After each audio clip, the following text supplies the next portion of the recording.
A igreja pode se assentar? Muito bem, meus irmãos. Eu esqueci de dar um aviso.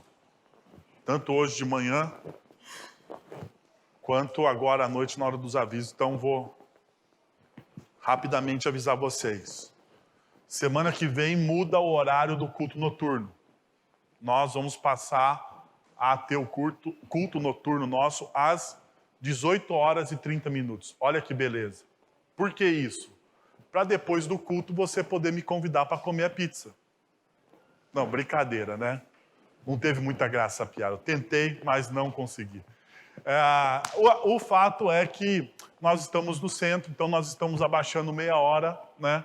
Para poder chegar a terminar um pouco mais cedo também o nosso encontro dominical noturno. Então, a partir do domingo que vem, nova série, domingo de ceia, domingo que vem, nova série, domingo de ceia, 18h30, estaremos todos aqui reunidos, só meia hora para baixo, tranquilo para todo mundo, dá tempo de sobra para você ficar à tarde, passei aquele soninho à tarde, não dá, Lucas, né? Dá tempo de sobra da gente fazer isso e depois você vir aqui para o nosso encontro. Gente, seguinte, nós estamos agora fazendo algo que eu prometi 2 domingos atrás que ia fazer, que é terminar a carta de Tiago. Então, são os últimos versículos, nós vamos terminar a carta de Tiago. Ela me surpreendeu, né? Eu achei que daria para a gente fazer perícopes maiores, né, para estudar e a gente ter um tempo menor, mas pela graça de Deus, Deus não quis assim, o planejamento falhou e a gente então está terminando este domingo, hoje o último encontro sobre a carta de Tiago. Uma das coisas que eu falei para vocês todos os domingos, e repetição faz parte da liturgia da nossa comunidade, eu gostaria de lembrar vocês qual é o ponto, né, da carta de Tiago. O ponto da carta de Tiago é a fé que move os discípulos a darem passos em obediência radical para moldar e formar o caráter de Cristo nesses discípulos, né? Tiago, como um pastor, como um teólogo pastor, está buscando formar o caráter de Cristo nos discípulos daquelas igrejas que estão na diáspora, daquelas igrejas que estão no exílio. Essas pessoas estão passando por lutas, por dificuldades, estão enfrentando os grandes desafios e Tiago está dizendo, olha, independente de tudo isso, vocês precisam moldar o seu caráter. Vocês precisam ser a agência avançada do reino de Deus aonde vocês estão. E com isso, quando eu moldo o meu caráter, quando eu formo o meu caráter aos pés da cruz de Cristo Jesus, automaticamente eu estou tornando o evangelho conhecido no contexto que eu estou inserido. Porque muito mais do que as minhas palavras, as minhas ações gritam. Muito mais do que as minhas palavras. Muitas vezes nós somos bons de discurso, mas muito apáticos nas nossas ações. E o texto de Tiago, ele está nos desafiando a sermos bons no discurso, a sincronizar o nosso discurso com a nossa prática. E isso precisa ser muito real na vida do cristão. Nós precisamos sincronizar o nosso discurso com a nossa prática. Então, abre a sua Bíblia e vamos ler aí a partir do verso de número 13 até o verso de número 20, capítulo 5 da Epístola de Tiago, os últimos versículos para a gente encerrar a nossa série. Diz o seguinte o texto: entre vocês há alguém que está sofrendo? Que ele ore. A alguém que se sente feliz, que ele cante louvores. Entre vocês há alguém que está doente, que ele mande chamar os presbíteros da igreja, para que estes orem sobre ele e o unjam com óleo, em nome do Senhor. A oração feita com fé curará o doente, o Senhor o levantará. E se houver cometido pecados, ele será perdoado. Portanto, confessem os seus pecados uns aos outros e orem uns pelos outros para serem curados. A oração de um justo é poderosa e eficaz. Elias era um homem como nós. Ele orou fervorosamente para que não chovesse, e não choveu sobre a terra durante 3 anos e meio.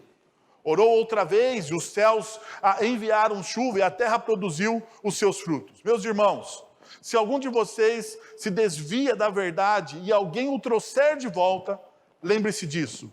Quem converte um pecador do erro, do seu caminho, salvará a vida dessa pessoa e fará que muitíssimos pecados sejam perdoados. E o ponto aqui, como eu falei para vocês alguns domingos atrás, a nossa mensagem nesses pontos, ela está trabalhando desde os 3 últimos sermões. Então, desde os 3 últimos sermões, a gente tem visto que a fé que persevera até o fim, ela primeiro é humilde diante da soberania de Deus e obediente à sua vontade. Então, domingo passado, à noite, nós trabalhamos esses 2 pontos. A fé que persevera até o fim, a fé que dá frutos, ela é humilde diante da soberania de Deus e obediente à vontade de Deus. Hoje pela manhã, nós trabalhamos esses 3 pontos. Confiante, a fé que persevera até o fim, ela também é confiante na justiça de Deus, paciente no sofrimento e confiável no falar. Hoje à noite, nós vamos encerrar esse axioma, esse ponto aqui, que diz o seguinte: a fé que persevera até o fim, ela é orante nas tristezas e amorosa para com os pecadores. E deixa eu te dizer por que eu coloquei a palavra orante. Até a minha esposa olhou e falou assim, mas orante? Orante? Quem usa essa palavra? Mas tem um significado. Para você qualificar as coisas, você tem que usar as palavras certas. A pessoa que é orante, ela está sempre em oração. A pessoa que é orante, ela sempre está conversando, dialogando com Deus. Porque veja só, uma das coisas que a nossa cultura evangélica faz, ou melhor, eu vou dizer para vocês, uma das coisas que a nossa cultura religiosa faz, é criar dicotomias na nossa espiritualidade. Então, o que eu estou dizendo com isso? Que a nossa cultura religiosa diz o seguinte: existe momento para você adorar a Deus, existe momento para você orar, existe momento para você falar do Evangelho, e daí ela vai fragmentando a sua espiritualidade em momentos. Então veja só o que acontece. Quando você entra nessa fragmentação, em cada momento você usa uma máscara. Em cada momento você veste um personagem. Agora é o momento de eu ir à igreja e estar com os meus irmãos. Então você veste o personagem de ir à igreja e estar com seus irmãos. Mas durante a semana, é o momento de você trabalhar, viver no mundo secular, exercer sua vocação e você falar assim, bom, agora é meu momento secular. E você veste o personagem, qual personagem? O personagem secular. E pouco das pessoas que te conhecem, às vezes, sabe que você é um discípulo de Cristo Jesus. Por quê? Porque você fragmentou a sua vida, a sua espiritualidade, a sua fé está fragmentada em momentos. Isso é prejudicial para você. Porque em nenhum desses momentos você vive de maneira plena e você experimenta de maneira plena a boa, perfeita e agradável vontade de Deus. Veja, para você experimentar de maneira plena, boa, perfeita e agradável vontade de Deus, você precisa viver a sua espiritualidade não de forma fragmentada. Você precisa viver a sua espiritualidade de forma plena. E Tiago, ele fez isso em toda a nossa carta. Tiago, eu não sei vocês, meus queridos irmãos e irmãs, mas eu me senti em alguns momentos esmagado por Tiago, porque ele vai apertando, ele vai falando, ele vai colocando os pontos, ele vai dizendo, e ele vai dando uma no baço, uma no rosto, uma de direita, outra de esquerda, e você não tem mais aonde se defender. Tiago deixa você muitas vezes na carta dele sem defesa. Sem defesa alguma. Porque ele vai expondo as nossas idiosincrasias, as nossas fragmentações, Aquilo que muitas vezes nós falamos ou nós achamos que é o certo, Tiago expõe e diz, não, isso não está certo. A forma com que você está vivendo é uma espiritualidade hipócrita. Bom, diante disso, Tiago ele termina com oração. Se você olhar o texto de Tiago, você vai perceber que durante muitos dos versículos, dos capítulos que lemos, você vai perceber que a oração é quase que uma sombra nos textos. Por exemplo, Tiago vai falar sobre sabedoria, e ele vai dizer o seguinte, quando você precisa de sabedoria, você pede a quem? Aos céus. Ora, o fato de você pedir aos céus é um movimento de oração. Em outro momento, Tiago vai dizer o seguinte, vocês brigam, vocês lutam entre vocês, porque vocês desejam as coisas, mas vocês não conseguem, porque vocês vivem de maneira egoísta. E por que vocês fazem isso? Porque tudo o que vocês estão pedindo é para o bem de vocês mesmos. Perceba, mais uma vez ele fala sobre oração. Na tradição religiosa, alguns teólogos vão dizer que Tiago ele tem um apelido, joelho de camelo. Por quê? Porque entre os apóstolos, ou melhor dizendo, entre os discípulos de Cristo Jesus, os líderes da igreja primitiva, Tiago era aquele que mais orava. Então, tanto ele orava, que o joelho dele ficou calejado, e o apelido dele, na antiguidade, era joelho de camelo. Mas isso é um fato assim que nós não temos como adentrar e dizer é verdade. É uma tradição. O fato é que a epístola de Tiago, ela vai nos desafiar a definir o que é oração para a gente. Veja só, o primeiro princípio que eu gostaria de colocar para vocês. A oração é uma marca essencial da fé autêntica. A oração é uma marca essencial da fé autêntica. E veja o que acontece no versículo de número 13, que é o primeiro versículo que nós lemos. Entre vocês há alguém que está sofrendo, que ele ore. Há alguém que se sente feliz, que cante então o quê? Louvores. Perceba, existem dois movimentos aqui, e esses dois movimentos têm a ver com o sentimento. A oração e a adoração são respostas afetivas de princípios e valores que embasam as nossas mais profundas crenças e práticas. A oração e a adoração, elas não são respostas cognitivas, intelectuais nossas. A adoração e a oração, elas são respostas afetivas. Afetivas. Que você dá a Deus. Por exemplo, não sei se vocês passaram por isso, mas a gente, na tradição evangélica, a gente sempre fala do primeiro amor, não é verdade? Sabe aquele momento de descoberta da fé cristã? Aquele momento que você descobriu, que você cantava louvores em todos os momentos, que você orava em todos os momentos. Quando você descobriu o evangelho pela primeira vez, ou quando você teve um avivamento da sua fé.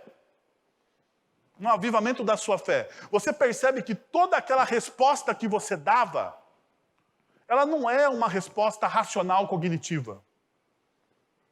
Ela é uma resposta de crenças e valores subjacentes no seu coração, que foram alicerçados pela presença do Espírito Santo.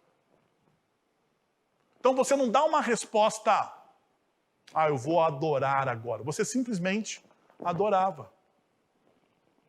Você não dava uma resposta, eu vou orar agora. Você simplesmente sentia a necessidade de orar. E sentir a necessidade de alguma coisa, o fato de você sentir a necessidade de algo, não tem a ver com a sua racionalidade.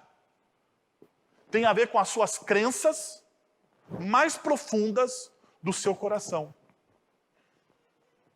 Por exemplo, pessoas com baixa autoestima, elas sentem a necessidade de serem amadas e aprovadas. Elas precisam e têm a necessidade de serem amadas e aprovadas pelos outros. Ela não faz as coisas que a pessoa faz, ela não faz essas coisas, ou as ações dela, elas não são ações racionais somente. São ações que estão debaixo das suas crenças mais profundas. Então perceba, a oração é algo que tem que estar alicerçado profundamente no seu coração. Você ora porque você tem necessidade, diferente de vontade.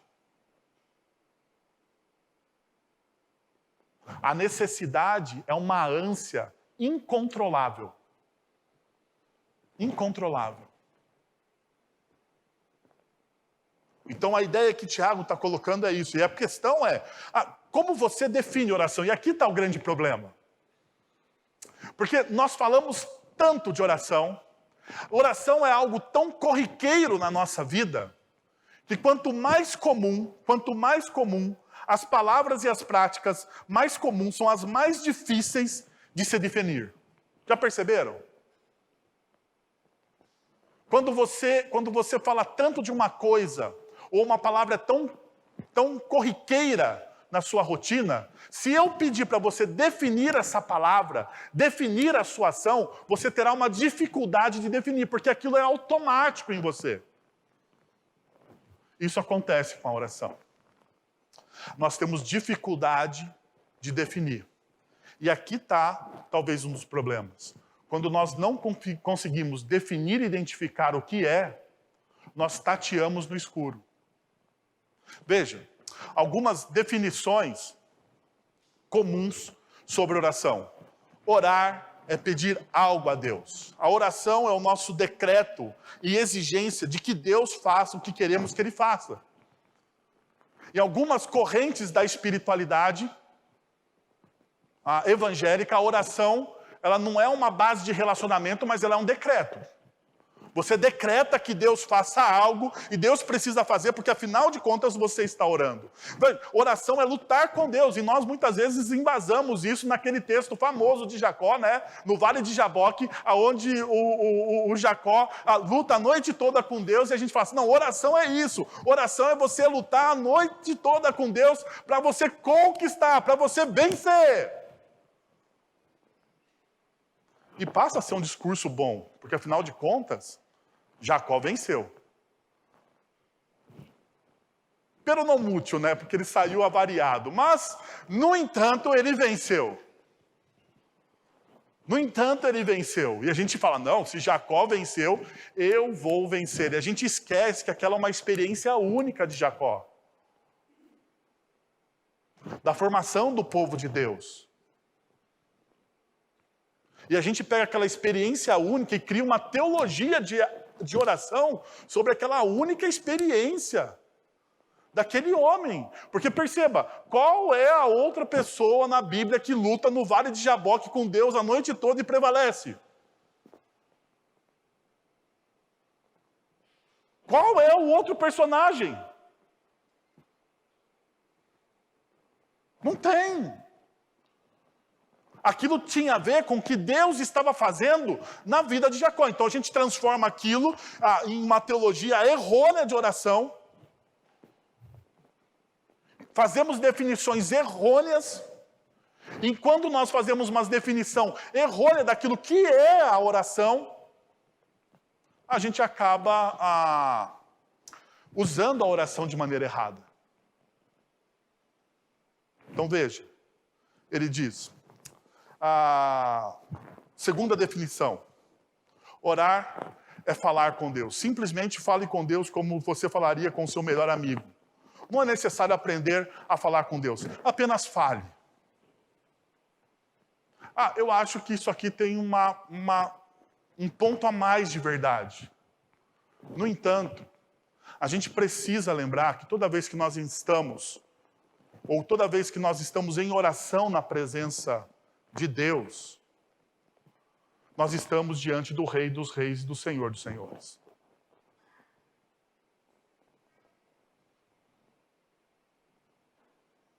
E, infelizmente, na cultura popular brasileira, a gente aprendeu a chamar a Deus de o cara lá de cima. Que destitui Deus de governo. Destitui Deus de governo. Porque veja só, Deus não é o cara lá de cima. Deus é o Criador de todas as coisas. O Cristo de Deus é o Senhor da história. Então ele não é o cara lá de cima. Ele é o cara da nossa história. Ele está envolvido com a nossa história.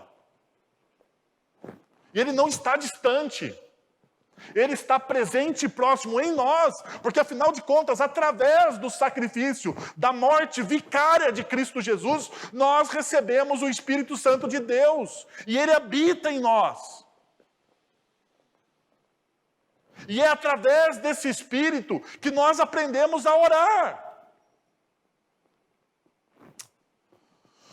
Uma outra faceta é que orar é alinhar a nossa vontade com a vontade de Deus. Orar não diz respeito a obter algo de Deus, nem fazer o que Ele haja. Ele sabe o que você precisa e você decidiu, e já decidiu se vai lhe dar isso ou não. Oração, na verdade, só diz respeito ao alinhamento da sua vontade com a dele. Oração diz respeito mais a você do que a Deus. E aqui é a corrente aquilo que eles chamam da espiritualidade do deserto. Você ouve Deus, mas Deus tem que ouvir o seu coração. Mas o centro não está em Deus. Está onde?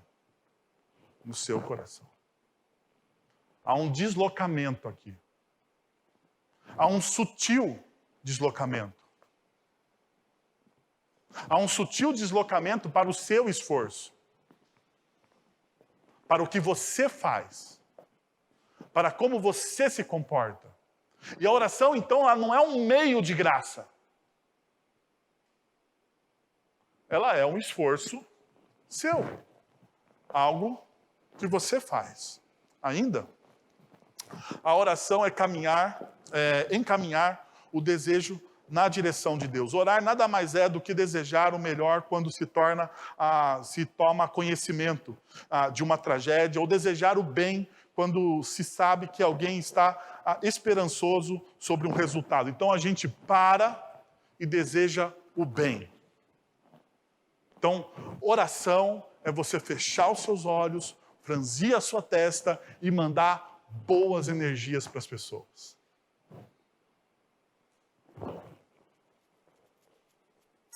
Deixa eu te dizer uma coisa. Todas essas definições, elas são contidas com meias verdades. Todas essas definições.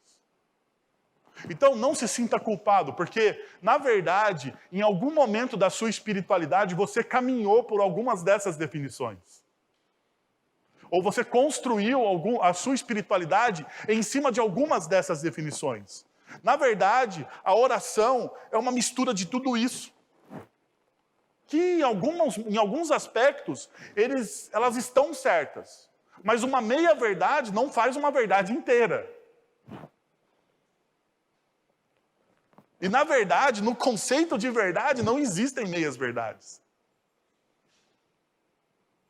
As meias-verdades são muito mais para aplacar a nossa consciência do que nos levar a uma verdadeira libertação. Então, perceba, não podemos nos contentar com uma definição qualquer. Precisamos, então, de uma definição correta. Por quê? Porque as interpretações equivocadas geram aplicações equivocadas. Quando você interpreta algo nas Sagradas Escrituras de maneira equivocada, você vai aplicar na sua vida de forma equivocada. Ou seja, você vai errar a aplicação. Errar a aplicação. Conta-se uma história, uma vez, que um filho...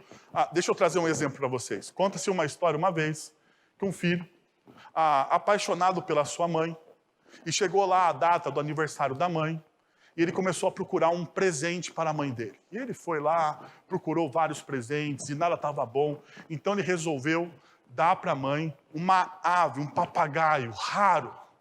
Papagaio raro.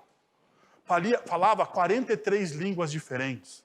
A mãe do cara era crente, então o papagaio sabia cantar alguns hinos. Olha só que beleza, hein? Você ter um papagaio que canta hino é algo sensacional. E daí, ele compra o papagaio, paga uma nota no papagaio e ele envia o papagaio para a mãe. Manda lá o presente. A mãe recebe o papagaio e nenhuma notícia de gratidão, nada, simplesmente silêncio. Meses depois, o filho, já meio incomodado com aquela situação, manda um WhatsApp para a mãe e fala: mãe, você recebeu o presente? A mãe liga para o filho, ela recebe o WhatsApp, liga para o filho e fala assim: ô filho, me desculpa, eu recebi o presente. E ele falou: você recebeu o presente? O que você achou do presente? Ela falou assim: a melhor parte do papagaio eram as coxas. Ela comeu o papagaio. Por quê? Porque foi uma interpretação equivocada. E quando a gente tem interpretação equivocada, a gente usa aquilo que é bom de maneira equivocada, de maneira errada. Perceberam? É assim também, às vezes, com as Sagradas Escrituras. Veja, então, daí, pensando nisso, eu trouxe 3 definições de oração, de 3 grandes teólogos, para a gente conversar. Primeira, Tim Keller. Tim Keller, no seu livro, intitulado Oração, ele vai dizer o seguinte: a oração cristã, por sua vez, é a comunhão com o Deus pessoal, que nos torna amigos por meio do discurso, da fala. O padrão bíblico envolve meditação nas palavras das Escrituras, até respondermos a Deus com o nosso ser inteiro, dizendo: dá-me um coração íntegro, para que eu possa louvá-lo, Senhor meu Deus, de todo o coração. O movimento da oração cristã na Bíblia não é tanto voltado para dentro, não é algo de dentro, embora deve haver um autoexame e arrependimento, mas sim para cima, a fim de compreendermos nossa verdadeira condição em Cristo e alinharmos o nosso coração a esse fato, a quem Cristo é e aquilo que Cristo fez na história por nós. Daí ele fala, portanto, ele vai usar lá Colossenses, portanto, uma vez que fostes ressuscitados com Cristo, firmai vossos corações nas coisas do alto, firmai vossas mentes nas coisas de cima, não nas terrenas. Não devemos parar de pensar em usar a linguagem, e sim em direcionar as nossas palavras e ideias para o céu.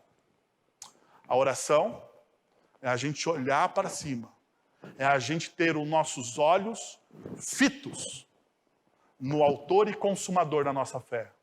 A oração é a gente viver com os pés nessa realidade, mas com os nossos olhos na eternidade. É o que o Tim Keller está dizendo. Então perceba, a oração não tem uma dicotomia entre a sua espiritualidade e a sua vida cotidiana. A oração alimenta a sua vida cotidiana com a transformação do reino de Deus. Ainda. E interessante, o Tim Keller ele vai dizer que todas as suas orações são respostas à sua leitura das Sagradas Escrituras. Ou seja, se você não lê as Sagradas Escrituras, você não sabe orar. Então perceba as conexões. Porque muitas vezes, na nossa vida devocional, nós damos mais valor a um em detrimento a outro. Quantas vezes a gente fala, essa pessoa é uma pessoa de oração. Ah, aquele fulano, ele é bom de oração. Gente, não existe gente boa de oração que não é boa de Bíblia. Se a pessoa é boa de oração e não é uma exímia interpretadora das Sagradas Escrituras, algo está errado.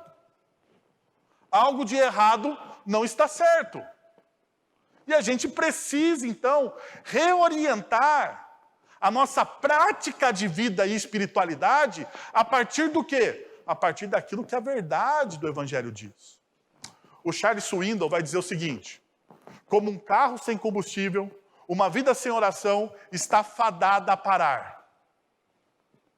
A semelhança de uma lâmpada sem eletricidade, o cristão que não ora não consegue brilhar em um mundo tenebroso e sem esperança. Mas todas as pessoas que prevalecem em oração têm uma vida o quê? Profunda. Existe semelhança do que o Tim Keller fala com o que o Charles Swindoll está falando? Sim. Profundidade na fé. Profundidade na fé.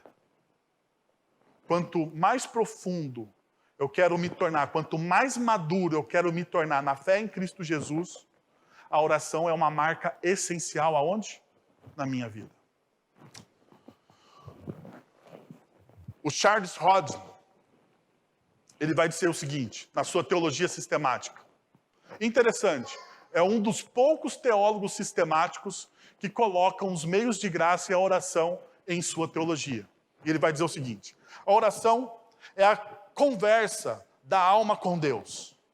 Nela manifestamos ou expressamos diante dele nossa reverência. Perceba, nossa reverência. Algo que muitas vezes falta. Porque nós somos a geração worship, a oração do Abba Pai. A oração do que eu quero sentar no colo de Deus. Falta às vezes reverência. O texto vai dizendo, olha só, e o nosso amor por sua divina perfeição, nossa gratidão por todas as suas mercês, nossa penitência por nossos pecados, nossa esperança em seu amor perdoador, nossa submissão à sua autoridade, nossa confiança em seu cuidado, nossos anelos por seu favor e suas bênçãos providenciais e espirituais indispensáveis para nós e para os outros. A oração, em todos os casos, tem a ver com necessidade do discípulo e com profundidade na fé. A oração, então, ela é uma marca essencial na vida do discípulo. E aqui passa a minha pergunta a você. Qual é a prioridade que você dá à oração? Se ela é essencial, se ela leva você a ter uma vida profunda, se ela conecta os seus olhos com a eternidade, se ela faz com que você viva com os pés na terra, mas com os olhos na eternidade, dando fruto para a glória de Deus, deixa eu te perguntar. Quão profunda é a sua vida de oração? Qual é a prioridade que você dá à sua vida de oração? E junto com essa prioridade de oração, vamos nos lembrar. Se você não lê as Sagradas Escrituras, você não sabe o quê? Orar. São duas asas do mesmo avião. Você não decola esse avião sem uma vida de leitura das Sagradas Escrituras e de oração. No entanto, a gente insiste em priorizar alguns deles.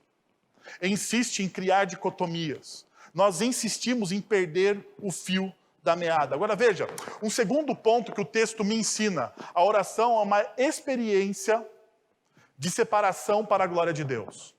Olha o que o texto está dizendo, verso número 14. Entre vocês há alguém que está doente, que ele mande chamar os presbíteros da igreja, para que estes orem sobre ele e o unjam com óleo em nome do Senhor.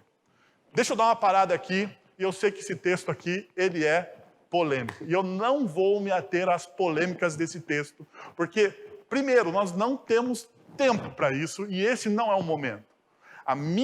O meu objetivo aqui é passar os princípios que este texto nos dá para a nossa espiritualidade diária, para a nossa prática de vida. Então perceba qual é a ênfase deste versículo. Você chama os presbíteros, você chama os líderes mais antigos da igreja, e deixa eu te falar uma coisa.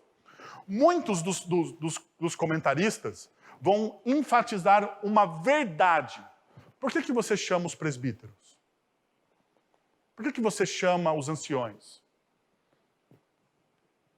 Porque eles são melhores na oração do que outros? Não. Porque, segundo o sacrifício de Cristo Jesus e a teologia reformada, nós cremos no sacerdócio universal de todos os crentes. Ou seja, não existe ninguém melhor do que ninguém nesse negócio. Por uma simples questão. Naquela época, os presbíteros, os anciões, eles eram os mais maduros e que davam testemunho verídico de uma vida de oração. Se você quisesse olhar para alguém que ora e lê a palavra, você olhava para quem? Para um presbítero.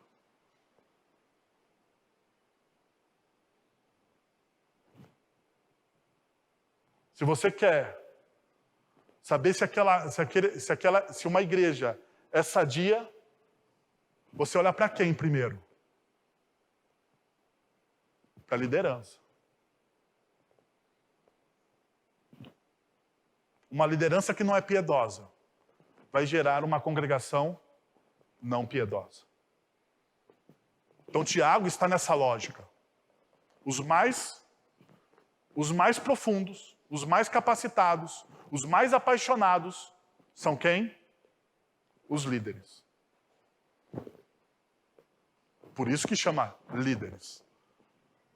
Porque o líder não é aquele que é servido pela comunidade na teologia cristã. O líder é aquele que serve a comunidade até mesmo como inspiração.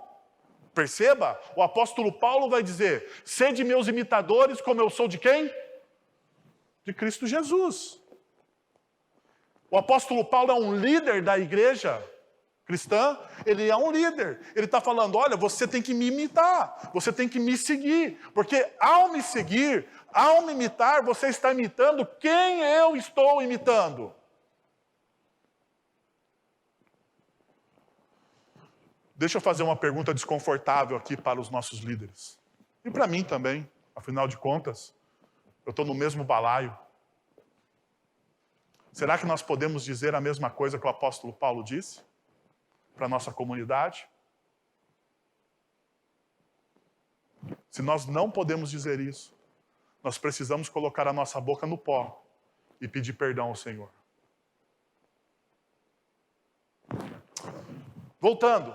Então perceba, esse é o centro, para que estes orem sobre ele, o unjam com óleo e em nome do Senhor, Primeiro, na maioria dos usos no Antigo Testamento da palavra ungir, a palavra se refere à consagração de algo. Então, tudo que era consagrado no templo, tudo quando você tinha a consagração de um profeta, a consagração de um levita, a consagração de um rei, no Antigo Testamento, o que se fazia? Ungia essa pessoa. Porque aquela pessoa, aqueles utensílios do templo, os profetas, os levitas, o rei do Antigo Testamento, eles eram o quê? Ungidos, separados para a obra do Senhor. Então a unção aqui é um símbolo. É um símbolo, porque óleo nenhum cura. O que cura são as nossas orações. O que cura é o poder de Deus. O que cura é a soberania de Deus sobre tudo. Então perceba, muitas vezes nós colocamos poder no óleo, né? Parece muito mais uma mandinga crente do que, uma superstição crente do que qualquer outra coisa. Não, não é o óleo. O óleo é um símbolo, meus irmãos. Separando aquela pessoa para quê? Para uma atenção e um cuidado especial de Deus. É um símbolo. Agora veja, o símbolo é o óleo. Mas uma coisa importante que muitas vezes nos escapa é o final do versículo. Porque você não faz a oração a qualquer. Você faz essa oração em nome de quem? Em nome do Senhor. Perceba então o segundo ponto. Jesus diz que se lhe pedirmos alguma coisa, Ele fará. Esta afirmação se refere a quê? A João capítulo 14, verso 14, onde Jesus disse: o que vocês pedirem em meu nome, eu o quê? Farei. Esta frase, o meu nome, revela a resposta, pois nos ajuda a aprender o segredo do poder e da eficácia da oração. Pedir algo em nome de Cristo é pedir algo de acordo com a sua palavra e para a sua glória. Então, para aqui. Não é pedir algo em nome de Cristo para você. Porque isso aqui muitas vezes a gente não entende. Por causa da nossa cultura. Na cultura antiga, por exemplo, nós dizemos, e o apóstolo Paulo vai dizer, que os discípulos de Cristo são embaixadores do reino de Deus. Não é isso? Qual que é a figura de um embaixador? Porque isso é mais próximo da nossa cultura. Qual é a figura de um embaixador? O embaixador, ele fala em nome de quem? Em nome dele. Ele fala em nome de quem o embaixador? Ele fala em nome do país, ou do governante, ou do rei, ou do líder que ele representa. E tudo que ele pede para ele. Ele pede para quê? Para o líder. E tudo que ele pede é para o bem e para a glória dele, ou para o bem e para a glória do seu líder? Do seu senhor? Pronto. Está resolvido? Eu sei, joguei um banho de água fria nas nossas expectativas, né? Porque muitas vezes a gente lê esse texto e fala assim, olha, ele falou que eu vou dar tudo, ele vai dar o que eu pedi em nome dele. Então, Senhor, em nome de Jesus, o carro zero. Em nome de Jesus, o prêmio da Mega Sena. E a gente acha que isso vai resolver a nossa vida. Mas o porquê não acontece? Tiago já disse isso para você. Você está pedindo e está pedindo errado. Você está pedindo não em nome do Senhor, a qual você representa. Você está pedindo para o seu próprio benefício. Veja, então essa experiência aqui é uma experiência onde você é separado para a glória de Deus. Isso é tão verdade que olha o que acontece no versículo 15. A oração feita com fé curará o doente, o Senhor o levantará, e se houver cometido pecados, ele será perdoado. Veja só que interessante. Esse versículo aqui, ele está ligado à palavra anteriormente doente. Que não é a mesma palavra doente usada no versículo... A palavra doente usada no versículo 14 é diferente da palavra doente no grego, usada no versículo de número 15. Porque a palavra doente, no versículo de número 14, ela tem o seguinte sentido básico. Fraco ou frágil. Fraco ou frágil. Então veja, por exemplo, em Lucas capítulo 4, versículo 40, em Atos 9, 37, a palavra era usada de maneira a doença. Então o sentido de doente, nesses dois textos, é de doença física. No entanto, em Romanos capítulo 4, versículo 19, capítulo 14, versículo 1, é usado como fraco na fé. E em 1 Coríntios capítulo 4, versos 8, capítulo 8, verso de número 12, é usado como aquele que tem consciência fraca. A pergunta, então, é qual o sentido que Tiago está usando? Por quê? Porque, veja, ele fala que essa pessoa será curada e essa pessoa será levantada. E na minha humilde concepção, Tiago usa uma palavra que tem várias conotações para ter um amplo espectro de aplicação. Ele poderia usar outra palavra. Como ele usou a palavra no versículo de número 15, que é específico para aquele que está exausto, cansado, sobrecarregado, esmagado por uma doença. Fisicamente esmagado. Mas no capítulo 14, no versículo 14, ele usa uma outra palavra de um amplo espectro, ao qual nós podemos recorrer de maneira vasta. O fato é que o evangelho e que a oração, sim, ela nos cura da doença física. Mas ela pode nos curar da doença da nossa fé. A pessoa que deixa de orar se torna fraco na fé. E sim, a oração pode curar a nossa consciência. Pode curar a nossa consciência através da confissão de pecados. Porque perceba, se ele tiver cometido pecados, será o quê? Perdoado. Faz sentido? Pelo menos para mim fez. Veja, e perceba mais uma coisa. Toda resposta de Deus representa uma cura. E aqui eu gostaria de mostrar isso para vocês. Por quê? Porque muitas vezes, quando nós estamos orando, nós temos um objetivo. Seja ele qual for. Seja ele qual for. E nós ficamos tão cegos por esse objetivo que nós não conseguimos ver as outras respostas de Deus. Muitas vezes as pessoas chegam até mim e falam assim, mas Wellington, eu estou orando há tanto tempo, mas eu não consigo ver a resposta de Deus. Talvez Deus já respondeu e o problema está nos seus olhos, porque você está tão fixo em algo que você não consegue ver o que Deus está fazendo. Bom, você já passou por essa experiência de perder algo em casa?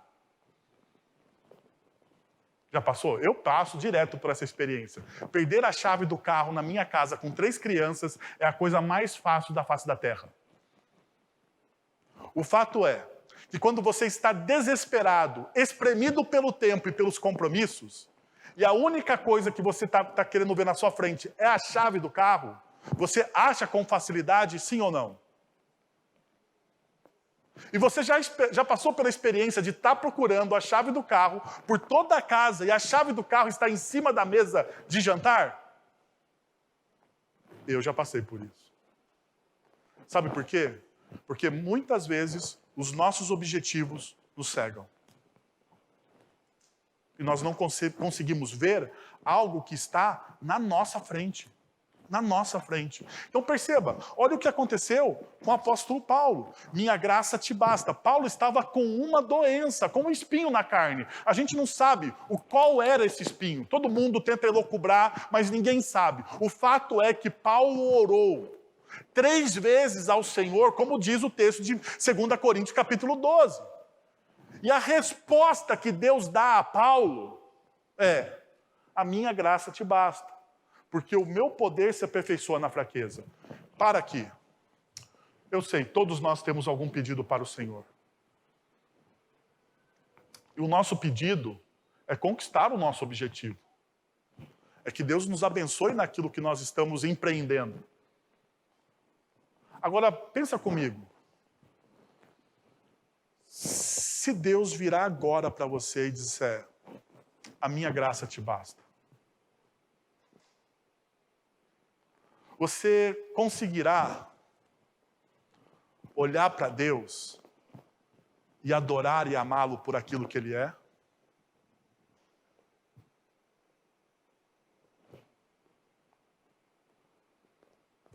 Paulo fez isso. Paulo, apesar de ouvir: não, a minha graça te basta. Deixa eu te perguntar uma outra coisa. Paulo foi curado? Como não? Paulo foi curado do seu orgulho. Ué, você não leu o que Paulo vai dizer? Eu sou o maior dos fariseus? Entre os fariseus eu era o maior, doutor, mestre. Deixa eu te falar. Entre os apóstolos, quem é o mais conhecido? Quem plantou mais igrejas?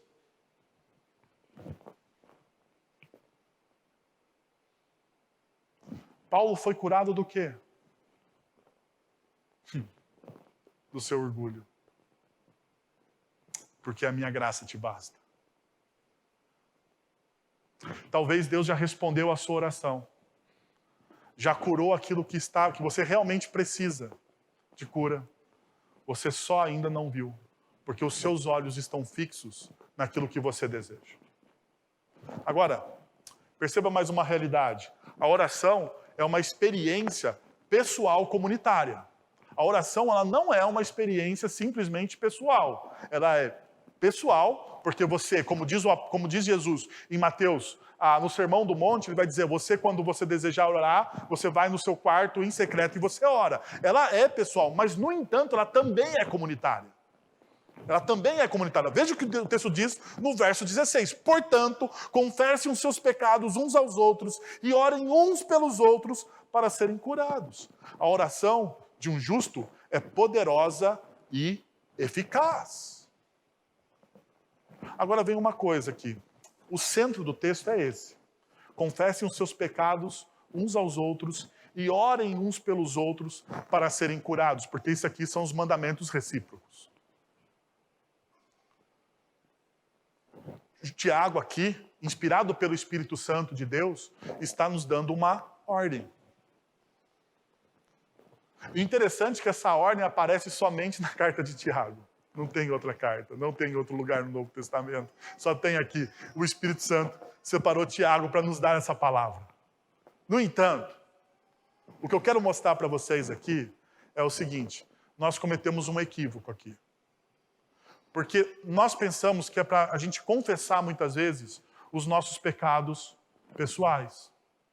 Mas se você perceber, Tiago ele mudou a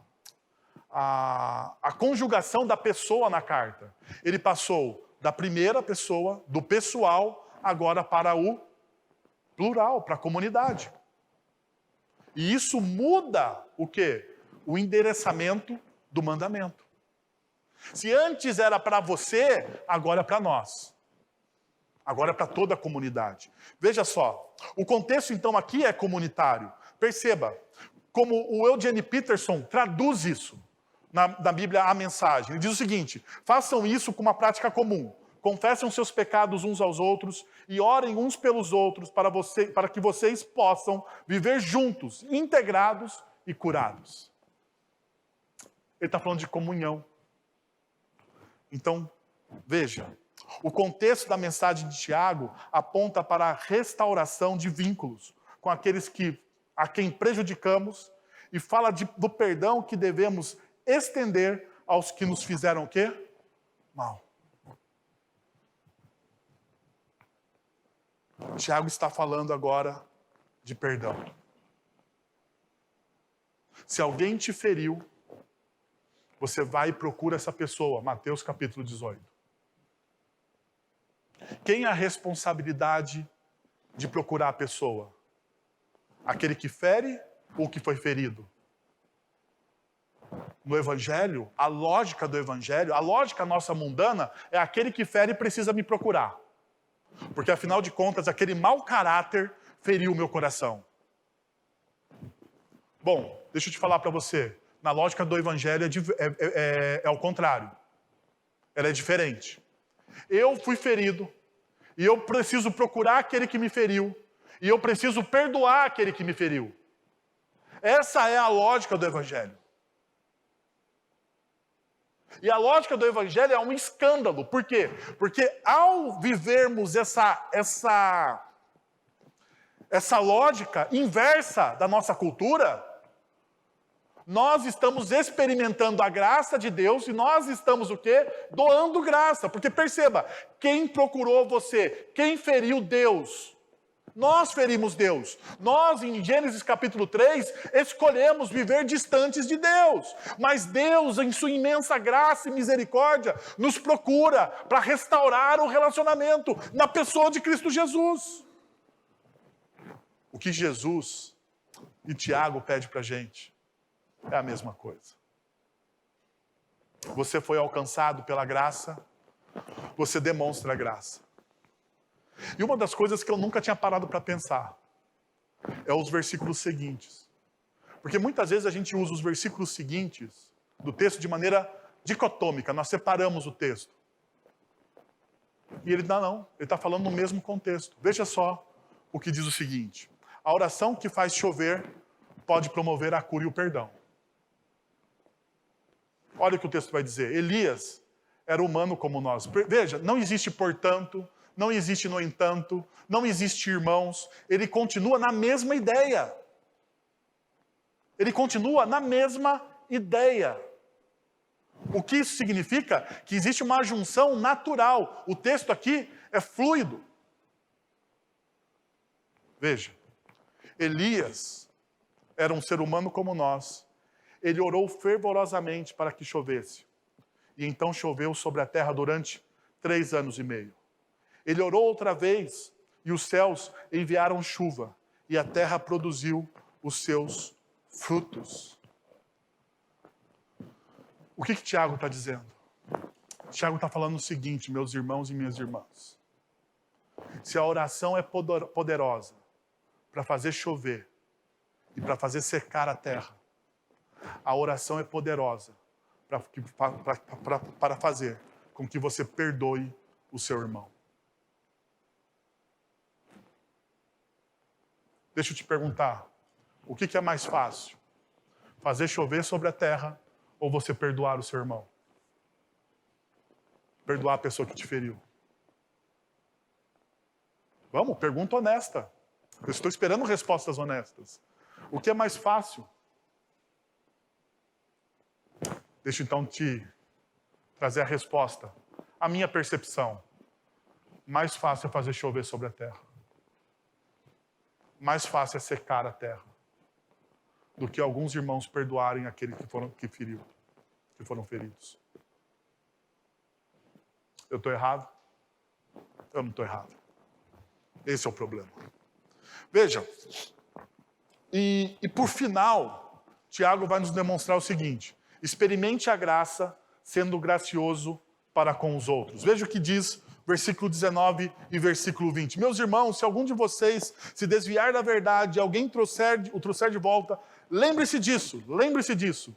Quem converte um pecador do erro, do seu caminho, salvará a vida dessa pessoa e fará com que muitíssimos pecados sejam perdoados. Então a gente tem um problema. Alguém salvo pode perder a sua salvação, porque o texto aqui complicou.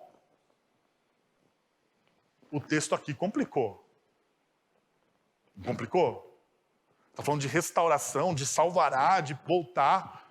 Então deixa eu te mostrar uma coisa. Primeiro, quando você confia em Cristo como Senhor e Salvador da sua vida, que cobre os seus pecados e torna você justo diante de Deus, uma verdade é peremptória dentro do Evangelho. Você é adotado na família de Deus e você agora se torna um filho de Deus.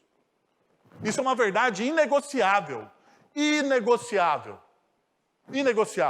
Essa é uma certeza da qual as Escrituras consistentemente dão o quê? Testemunho. Então a pergunta é: como Deus nos mantém em sua família? Porque o fato aqui é, como Deus mantém a perseverança dos santos? Como Deus continua alimentando os cristãos diante das dificuldades da vida?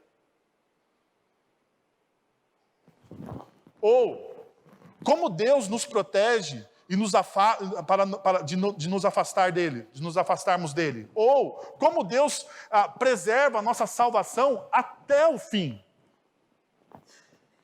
Deixa eu te dizer uma coisa. Está aqui o segredo. Versículo 19. O centro do texto. Como Deus faz isso? Como Deus nos ajuda? Através de alguém. Perceba essa realidade. Quem é este alguém? É você. Sério. Este alguém é você. Deixa eu contar uma experiência que eu tive. Vocês sabem que eu não gosto de contar experiência, porque, como eu disse, experiência é algo que você vive, é seu. E não dá para fazer teologia em cima de experiência. No entanto, eu quero contar isso como testemunho para a sua fé. Um dos momentos mais difíceis da minha vida, eu estava no segundo ano da minha licenciatura. Eu estava prestes a falar, não, eu vou desistir disso aqui, vou fazer uma outra faculdade, estou 2 anos esperando para ser licenciado, para ser ordenado, eu não quero mais pastorear, porque afinal de contas, se eu estou 2 anos aqui, ninguém me quer, ninguém me ama, eu tinha acabado de ir num culto, voltando para casa, quando eu chego em casa, eu estou tristão, toco o telefone. Tocou o telefone, minha mãe atendeu. Não tinha celular naquela época, não faz tempo, né? Tocou o telefone, minha mãe atendeu. E minha mãe me chamou, falou, é para você. Eu falei, pô, mas essa hora, depois do culto, domingo à noite, quem quer falar comigo? É problema. E eu não estou agora com vontade de resolver o problema de ninguém. Quando eu atendi, era o meu amigo Felipe. Alguém que trabalhou comigo nas faculdades em Campinas, na evangelização em Campinas, tanto na PUC quanto na Unicamp. E o Felipe já tinha se mudado, ele tinha se formado da faculdade, tinha passado num concurso no Tribunal Regional Eleitoral em Cuiabá. Então ele não sabia o que estava acontecendo comigo, nós tínhamos pouco contato, porque estávamos longe. E o Felipe falou assim, Wellington, hoje eu estava aqui em casa, sentado na rede, deitado na rede, foi o que ele falou, e de repente veio uma vontade de orar por você. E eu orei por você. E eu quero dizer para você uma coisa, Wellington, não desista. E se você precisar de alguém, eu estou aqui.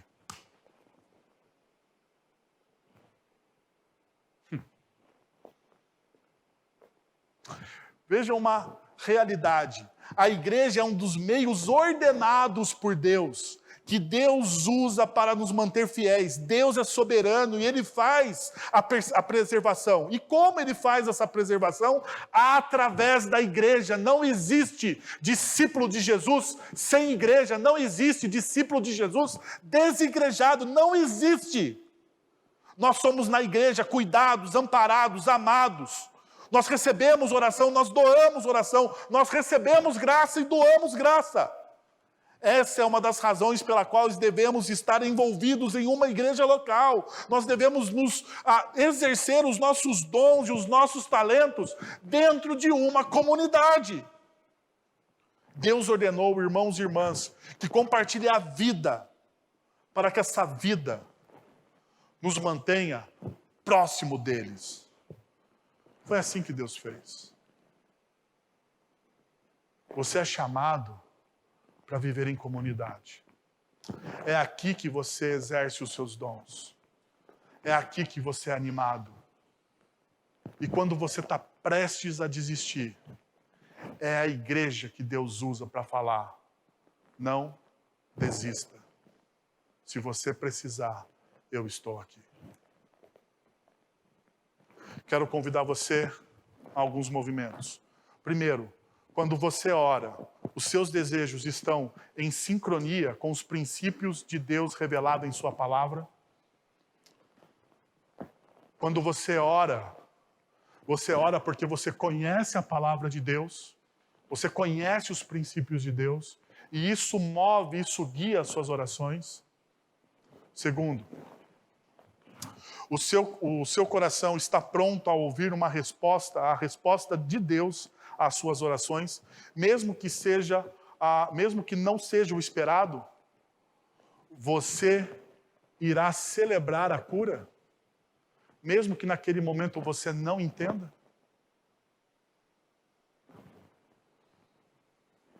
Terceiro, você crê que a oração tem o poder de curar relacionamentos feridos e restaurar os relacionamentos? Então você deveria colocar as pessoas que te ofenderam em oração. Você deveria. Por último, você está disposto a passar por cima do seu orgulho e se tornar um agente da restauração, de restauração na vida das pessoas?